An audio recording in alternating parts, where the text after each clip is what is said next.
என் மகன் யஹ்யாவை குதிரை மிதித்து விடுமோ என்று அஞ்சினேன்.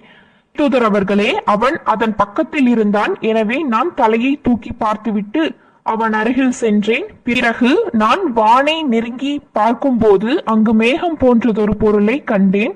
அதில் விளக்குகள் போன்று பிரகாசிக்கும் பொருள் இருந்தன. உடனே நான் வெளியே வந்து பார்த்தபோது அதை காணவில்லை என்று நான் சொன்னேன்.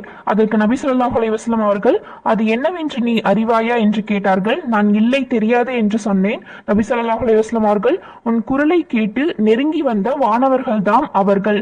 நீ தொடர்ந்து ஓதிக்கொண்டிருந்தால் காலையில் மக்கள் அதை பார்த்திருப்பார்கள். மக்களை விட்டும் அது மறைந்திருக்காது என்று கூறினார்கள்.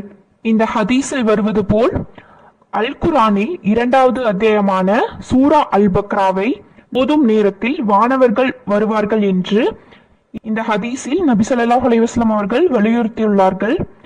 அதனால்